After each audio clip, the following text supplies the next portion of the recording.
Well, a Fox News alert, President Obama pledging to hold Syrian President Bashar Assad accountable for his apparent use of chemical weapons on his country's people. But first, he planned to move forward without congressional approval, and now he says he will wait for lawmakers to okay and authorize military intervention. So is the president playing politics with war? Joining us now is Illinois Congressman Adam Kinzinger. Congressman, thank you for being with us. First of all, does the president have the right to, the authority to attack Syria on his own without congressional approval? Yeah, he does. If you look under the War Powers Act, he has 60 days before coming to Congress.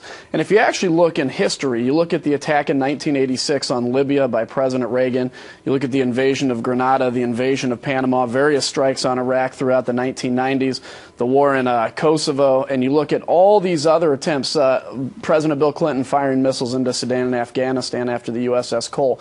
Presidents can act in a limited way on their own. The president has a right to bring this to Congress, of course, but he would have, under his authority, under the War Powers Act, been able to strike Syria without coming to Congress. So, Congressman, you say the president doesn't need your approval to do this. Are you inclined to give him your approval to do this?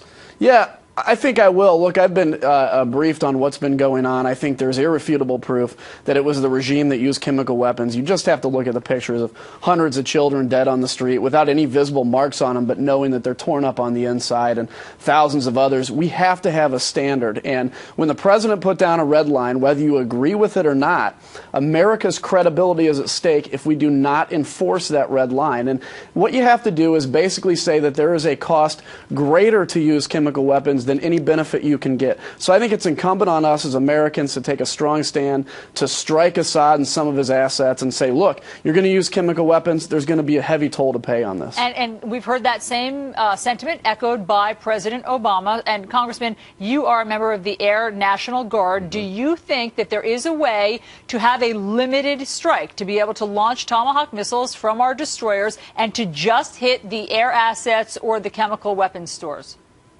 Well, you can hit air assets, you can shut down airfields, you can hit command and control, you can hit things that are just very costly for the regime, and you can do it all with Tomahawk missiles or with, B-2 bombers that are undetectable, things along that line.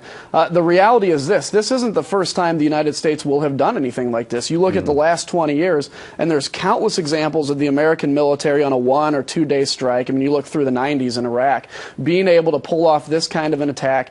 And look, I understand people's concern. I understand we're war weary, but unfortunately, to whom much is given, or fortunately, to whom much is given, much is required, and we have to stand strong and say that chemical weapons have no place in this world in order to prevent future use of them. But you may have answered your question there, Congressman. You said that we did this in the 90s in Iraq, but we wound up taking out the dictator of Iraq anyway. We wound up escalating, obviously, in dramatic fashion and invading the country. So, I mean, what is the point? Do we want to keep Assad in power, or don't we? And why don't we just act on what we want now?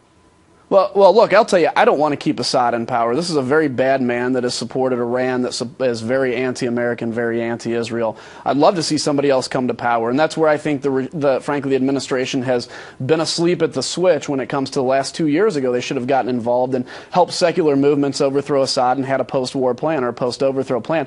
They didn't do it. Now we find ourselves in a situation where he either hangs on to power with the east of the country being lawless like Afghanistan was or like Somalia, or he's out of power with the entire country potentially being that way. I'm not taking a side and saying America needs to intervene on behalf of the rebels with a full military invasion. That's not what I'm saying at all. But we do have to send a message around the world that the use of these terrible, evil weapons, chemical weapons, will not be tolerated without a heavy cost. I think the president should call us all back to Congress today, now that he's made the decision. He should delay his trip to the G20 summit. We should debate this. We should vote to give him authorization. And then he can go to the rest of his trip and make the decision to strike. But right now, Assad knows he has at least 10 days to move his assets, to take a chill pill, whatever happens at that point. And one of the things you can do to best put fear in the enemy is to not let him know the hour or moment you attack. And he at least knows now he's got another week. So, Congressman, you're willing to get on a plane right now, go to D.C.? Oh, sure, yeah. I would have been willing to get on a plane yesterday. We need to get there. The problem is there's no reason to go now when the president's made the decision. He's leaving the country, and, I mean, he's not going to attack when he's out of America. Congressman, you make a strong case. Sure Adam Kinzinger, great to talk to you. Thanks, guys. Great to be here. Thanks.